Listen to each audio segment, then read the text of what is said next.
मेरी बीवी ने अपनी सहेली के पति को सबसे बढ़िया साबित करने के लिए रोज उसके साथ पहाड़ चढ़ना शुरू कर दिया। गुस्से में आकर मैंने तुरंत उससे तलाक ले लिया। कोर्ट से बाहर निकलते ही बीवी झो ना ने बिना पीछे देखे गाड़ी में बैठकर अपनी सहेली को फोन किया और खुशी से बोली, यार आज आजाद हो गई। अपने पति को बुला, आज रात बाहर में धमाका करते हैं।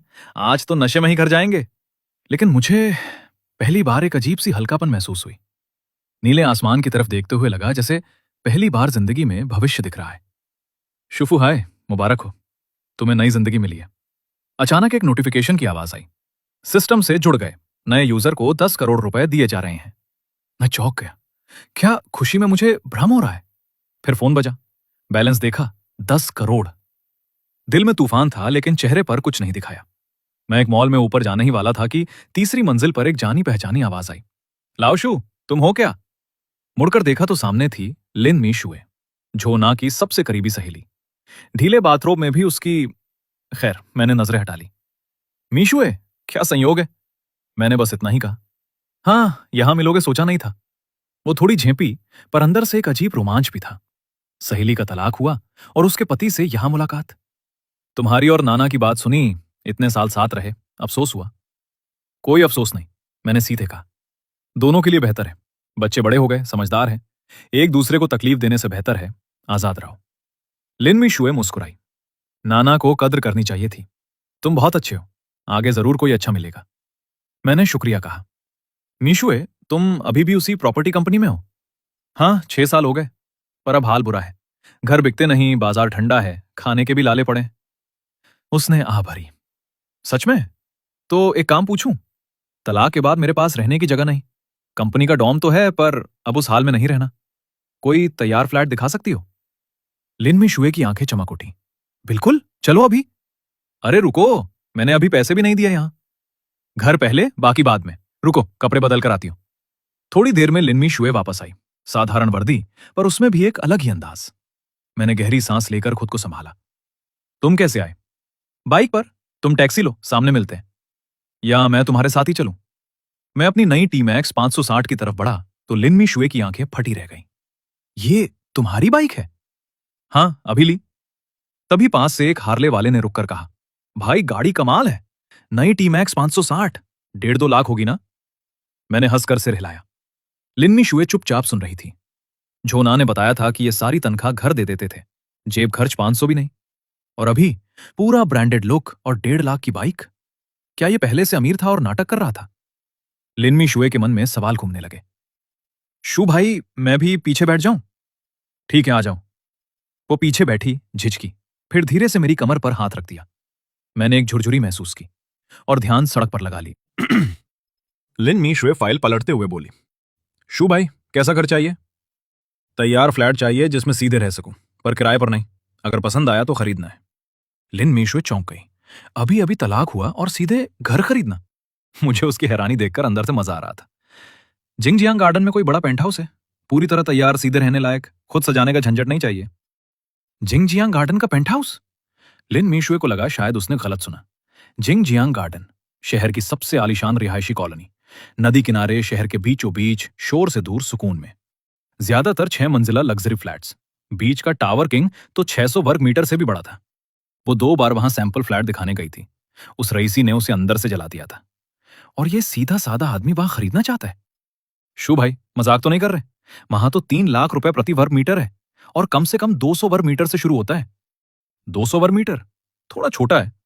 मुझे याद है विज्ञापन में 680 वर्ग मीटर का प्रीमियम पेंट हाउस था। वो अभी भी उपलब्ध है? शू भाई, आप ये क्यों पूछ रहे हैं? लिन मीशुए हकलाई। खरीदने के लिए, और किस लिए? मैंने हंसते हुए कहा। 601 नंबर फ्लैट पहुंचकर लिन मीशुए ने थोड़े कांपते हाथों से दरवाजा खोला, जूते के कवर पहनाए और हम अंदर दाखिल हुए। मुख्य हॉल से पहले ही विशाल एंट्रेंस देखकर मैं रुक गया। अपने पुराने 106 वर्ग मीटर के तंग 3 कमरों वाले घर की याद आई। वो तो झुग्गी जैसा लग रहा था इसके सामने। मास्टर बेडरूम में 2.2 मीटर चौड़ा बिस्तर देखकर मेरी आंखें चमक उठी। इतना बड़ा शाही बिस्तर, और अगर कोई खूबसूरत साथी हो तो सोने पर सुहागा। मैंने अनजाने में लिन मीशुए की तरफ देखा। सच कहूं तो 30 की उम्र में उसमें एक अलग ही निखरी हुई खूबसूरती थी। कच्ची उम्र की लड़कियां उसके सामने फीकी थीं। 85 में से 85 नंबर। लिन मीशुए को मेरी नजर का एहसास हुआ। चेहरा लाल हो गया, पर नजर नहीं हटाई। आंखों में एक हल्की सी खुशी भी थी। बाकी कमरे देखे, मैं पूरी तरह संतुष्ट था। ये कितने में है? 3 करोड़। पर शू भाई, चाहे तो कोई और भी देख ले। लिन मीशुए धीरे से बोली। नहीं, यही लेना है। कागजात शुरू करो। क्या? 3 करोड़? हाँ, पसंद आया? कोई दिक्कत? मैंने आधे मजाक में कहा। लिन मीशुए का मुंह खुला रह गया। मेरी हर बार की हैरानी देखकर मुझे अंदर से बड़ा मजा आ रहा था। नीचे आकर जब मैंने कार्ड निकाला तो सेल्स मैनेजर भी भाग कर आ गया। पूरे दफ्तर के लोग घेर कर खड़े हो गए। पीओएस मशीन में कार्ड डाला, पिन डाला, ट्रांजैक्शन सक्सेसफुल। लंबी रसीद निकली। बधाई हो श्रीमान शू, आप जिंगजियांग गार्डन के सबसे प्रतिष्ठित मालिक बन गए हैं। पूरा स्टाफ झुककर सलाम करने लगा। लिन मीशुए ने मुश्किल से थूक निकली। मैनेजर उसके पास आया। छोटी लिन, श्रीमान शू हमारे सबसे खास ग्राहक हैं। आगे का सारा काम तुम संभालोगी। उनकी हर जरूरत बिना किसी शर्त के पूरी करनी है, समझी? बिना किसी शर्त के? यह सुनकर लिन मीशुए का चेहरा लाल हो गया, पर उसने चुपचाप सिर हिला दिया। वापस बाइक पर बैठते हुए इस बार लिन मीशुए ने बिना झिझके मेरी कमर थाम ली, और जब बाइक चली तो धीरे से अपना सिर मेरी पीठ पर टिका दिया। मुझे पीठ पर गर्माहट और नरमाहट का एहसास हुआ। हाथ कांपे, पर महंगी बाइक का बैलेंस कमाल था, वरना कुछ हो जाता। पीछे बैठी लिन मीशुए का दिल तेज धड़क रहा था। कई बार सीधे बैठने की सोची, पर 680 वर्ग मीटर के उस शाही पेंट हाउस की याद आई और हिम्मत नहीं हुई। आंखें बंद की और चमड़े की जैकेट की हल्की खुशबू में खो गई। हम सिल्वर टावर मॉल पहुंचे, शहर का सबसे बड़ा, सबसे महंगा डिपार्टमेंटल स्टोर। कुछ घंटे पहले मैं यहां से खुद के लिए कपड़े ले चुका था, करीब 20 लाख से ज्यादा के। चौथी मंजिल पर लिन मीशुए की सलाह से मैंने 4 सेट प्रीमियम बेडशीट और घर का सामान खरीदा। फिर से 10 से 12 लाख। मैं बिना पलक झपकाए खरीदता जा रहा था, और लिन मीशुए की आंखें चमकती जा रही थीं। पास खड़ा यह आदमी उसे जाना पहचाना लग रहा था, पर अब अजनबी सा, रहस्यमय, भव्य। दुकान वाले ने होम डिलीवरी का इंतजाम किया। कार्ड स्वाइप किया, पैसे दिए, फिर स्टाफ से बैग लेकर सीधे लिन मीशुए की तरफ बढ़ाया। तुम्हारे लिए। सच में? लिन मीशुए की आंखें चमक उठी। आधा दिन साथ घूमी, थोड़ी तकलीफ तो हुई होगी, छोटा सा तोहफा है। मैंने उसके हाथ पर हल्के से थपकी दी और मुस्कुराया। शुक्रिया शू भाई। लिन मीशुए खुशी से फूली नहीं समाई, बैग को बार बार देखने लगी। जितना देखे उतना पसंद आए। तभी एक तीखी आवाज गूंजी। मीमी, तुम यहां और उसके साथ? लिन मीशुए ने नजर उठाई। दुकान के दरवाजे पर झोना खड़ी थी, और उसके बगल में एक आदमी जिसे लिन मीशुए पहचानती थी।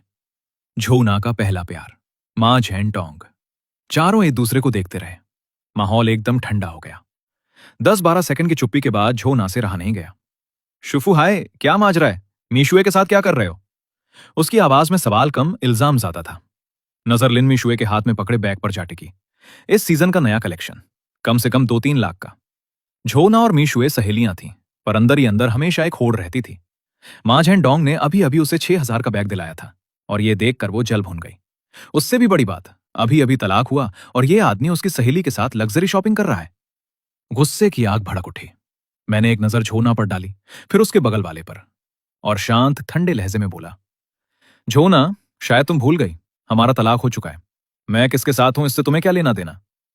फिर मां झेन डोंग की तरफ हल्का व्यंग भरा देखते हुए बोला, और हां, बधाई हो तुम दोनों को, अब खुलकर साथ रह सकते हो। वो ऑफिस टूर और ओवर टाइम वाले बहाने अब नहीं बनाने पड़ेंगे। झोना का चेहरा पल भर के लिए शर्म से लाल हुआ, फिर गुस्से से, शुफू हाय, बकवास मत करो। मेरा और झेन डोंग का पहले से कुछ नहीं था। तुम हमेशा से इसी तरह के हो, ऊपर से भोले, अंदर से टेढ़े। आज असली रंग दिखा। मैं चुपचाप सुनता रहा। यह नाटक मैंने 16 साल देखा था। एक एक सेरिफ याद था। इस औरत की नजर में हमेशा मैं ही गलत था, मैं ही कमतर था। जब भी मौका मिला मुझे नीचा दिखाया। जब वो बोलते बोलते थकी, मैंने बस इतना कहा, तुम दोनों के बीच क्या है मुझे नहीं जानना, जो करना हो करो, मुझे जाना है। और मैं दुकान की तरफ बढ़ चला। झोना का गुस्सा और भड़क उठा। तलाक हो गया, सारी जायदाद भी ले ली, फिर भी इस आदमी का यह बेपरवाह चेहरा उसे बर्दाश्त नहीं हुआ। उसे लगा था मुझे देखकर पछताएगा, जलेगा, तड़पेगा, पर कुछ नहीं। और ये इतनी जल्दी मेरी ही सहेली के साथ? जैसे ही मैं उसके पास से गुजरा, झोना ने मेरी बांह पकड़ ली। शुफू हाय, बात किए बिना कहीं नहीं जाओगे। झोना, मैंने भौएं सिकोड़ी। तलाक हो चुका है, कोई रिश्ता नहीं बचा, फिर याद दिलाऊं? पर झोना की नजर अब मेरी जैकेट पर अटकी थी। पास ही एक मैनेक्विन पर वही जैकेट थी। टैग पर लिखा था 28,000 रुपए, और बाकी कपड़े भी कोई सस्ते नहीं थे। झोना का दिमाग घूम गया। खुद की अलमारी में सबसे महंगा कपड़ा सेल में खरीदा 1 लाख का था, और ये आदमी? शुफू हाय, तुमने मुझसे छुपाकर इतने महंगे कपड़े खरीदे? पैसे कहां से आए? कहीं चोरी छुपे बचाकर रखे थे? कितने हैं? उसकी आंखें लगभग बाहर आ रही थी। मैंने एक लंबी सांस ली। झोना, तुम ब्रांडेड कपड़े पहनो, महंगा मेकअप लगाओ, और मैं 50 रुपए की टी शर्ट पहनता रहूं। और वैसे एक बार फिर याद दिला दूं, हमारा तलाक हो चुका है।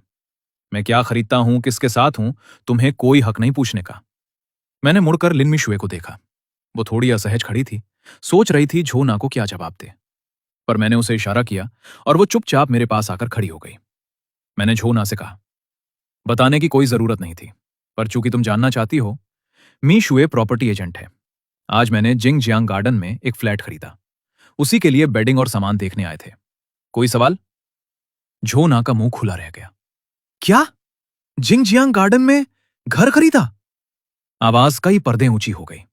अब तक चुप खड़े मा झेंडोंग ने भी हैरानी से कहा, शुफु हाय, तुमने जिंगजियांग? मा झेंडोंग हंसते हुए बोला, तुम्हें पता है वहां एक वर्ग मीटर की कीमत क्या है? उसे मेरी परवाह नहीं थी। वो जानता था झोना का पति एक मशहूर सीधा सादा आदमी है। बीवी के सामने कभी जुबान नहीं खोली। एक छोटी सी सरकारी नौकरी, 10-12 हजार तनख्वाह, 10 साल में एक पदोन्नति तक नहीं। उसकी नजर में मैं एक बेकार डरपोक इंसान था। डरने की कोई वजह नहीं, इसीलिए उसने बेझिझक मजाक उड़ाया। मैंने धीरे से मुड़कर उसे देखा। शांत, ठंडी नजर। उस एक नजर से न जाने क्यों मा झेंडोंग के दिल में एक अजीब सी बेचैनी उठी। आज का मैं उसकी पुरानी छवि से मेल नहीं खा रहा था। मैंने कुछ कहा नहीं, पर एक अनकहा दबाव था। मैंने नजर हटा ली। उससे उलझना मेरे लिए जरूरी नहीं था। डर से नहीं, बल्कि इसलिए कि यह आदमी मेरे लायक नहीं था। एक मध्यम दर्जे का होटल चलाता है। सारी जायदाद मिलाकर 2-3 करोड़ होगी। पहले शायद मैं उसे ऊपर देखता, पर अब बैंक में 7 करोड़ पड़े हैं और सिस्टम मेरे पास है। अभी उलझना नहीं, पर हिसाब होगा। 16 साल की हर बेइज्जती, हर जख्म, एक एक याद है मुझे। धीरे धीरे चुकाएंगे। अभी तो बस थोड़ा सा ब्याज वसूलते हैं। मैंने लिन मिशुए की तरफ मुड़कर कहा, मिशुए, इन्हें बताओ, क्या मैं मजाक कर रहा था? लिन मिशुए समझ गई।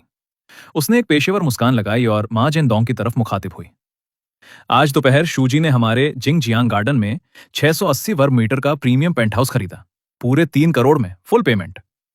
पल भर के लिए सन्नाटा छा गया। झोना और मा जेनडोंग दोनों वहीं खड़े रह गए, जैसे किसी ने थाप दे दी हो। झोना के हाथ कांपने लगे। 680 वर्ग मीटर, 3 करोड़? ये शब्द उसके दिमाग में घूम रहे थे। पहली प्रतिक्रिया, यह असंभव है। 16 साल साथ रहे, उसकी हर पाई पर उसी का कंट्रोल था। 3 करोड़ तो दूर, 3,000 भी वो छुपाकर नहीं रख सकता था। पर लिन मिशुए का चेहरा झूठ नहीं बोल रहा था, और यह बात जांचना मुश्किल भी नहीं था। झोना ने मेरी आंखों में घूर कर देखा। चारों तरफ का शोर जैसे बंद हो गया। चेहरे का रंग उड़ गया। उंगलियां इतनी कसकर भींची कि पोर सफेद हो गए। दांत पीसते हुए एक एक शब्द निकाला, शूफू हाय, ये पैसे कहां से आए? आवाज में हैरानी थी, गुस्सा था, और एक अजीब बेबसी भी। मैं चुपचाप खड़ा रहा। 16 साल, यही अंदाज, यही घमंड, यही ऊंचाई से देखना, हर बार यही। और 3 करोड़ का यह आंकड़ा उसे कितना तोड़ रहा है, मैं महसूस कर सकता था। जिस तरह उसने दांत पीसकर वो नंबर बोला, सब कुछ साफ था। पर अब यह औरत मेरी जिंदगी का हिस्सा नहीं। वो घुटन, वो दबाव, सब अतीत हो गया। न बेटी की खातिर झुकना है, न घर बचाने की जरूरत है। मैंने शांत लहजे में बस एक जुमला कहा, क्या मैं कमा नहीं सकता? फिर उसकी और मा जेनडोंग की तरफ एक एक नजर डाली। झोना, कुछ बातें मैंने कही नहीं, इसका मतलब यह नहीं कि मुझे पता नहीं। अपने दिल पर हाथ रखकर सोचो, जो तुमने किया, उसके बाद यह सवाल पूछने का हक है तुम्हें? और बिना उसका चेहरा देखे मैंने उसका हाथ झटका और पलटकर चल दिया। झोना सोच भी नहीं सकती थी। 16 साल तक जो आदमी उसके आगे झुकता रहा, वो इस तरह बोलेगा? शूफू हाय, रुको, बात करके जाओ, वरना मैं तुम्हें नहीं छोड़ूंगी। मैंने पीछे मुड़े बिना हाथ हिलाया और आगे बढ़ता रहा। नई जिंदगी मेरा इंतजार कर रही थी। इस औरत के शब्द अब मुझे नहीं रोक सकते। मेरे जाने के बाद तीनों वहीं खड़े रह गए। लिन मिशुए ने बीच बचाव की कोशिश की, पर झोना का गुस्सा और भड़क गया। वो जोर जोर से मेरी सारी पुरानी गलतियां गिनाने लगी। आवाज उठती गई, भीड़ जमा होने लगी। लिन मिशुए मन ही मन सिर हिलाने लगी। इतने साल की दोस्ती में झोना का तेज मिजाज वो जानती थी, पर आज 3 करोड़ वाली बात ने उसे सच में हिला दिया था। वरना ये औरत, जो हमेशा इज्जत और दिखावे की इतनी परवाह करती थी, इस तरह सबके सामने आपा नहीं खोती। और एक तरफ खड़े मा जेनडोंग के चेहरे पर खुली उकताहट आ गई।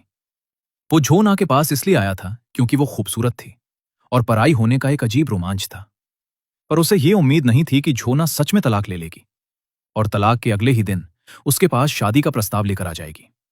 और अब ये तमाशा देखकर जो थोड़ी बहुत इज्जत बची थी वो भी जाती रही। वो मन ही मन उस आदमी के लिए सहानुभूति महसूस करने लगा जो अभी अभी पलट कर चला गया था। 16 साल इस औरत के साथ 16 साल बिताए उसने। तो दोस्तों, जो आदमी 16 साल तक 500 रुपए में जीता था आज 3 करोड़ का घर खरीद रहा है। और वो ना को देकर अब तरस आया है, लगता है कि जू फुहाई ने सही किया। तो ये वीडियो अपने उस दोस्त को भेजो जो अभी भी गलत इंसान के साथ टिका हुआ है। लाइक नहीं किया तो अगले पार्ट में जू फुहाई की किस्मत खराब हो जाएगी। ये मैंने नहीं, एल्गोरिथम ने कहा है। अगला पार्ट आने वाला है और ट्रस्ट मी, वो इससे भी ज्यादा धमाकेदार होगा। तब तक के लिए अपना ख्याल रखो और गलत इंसान से दूर रहो।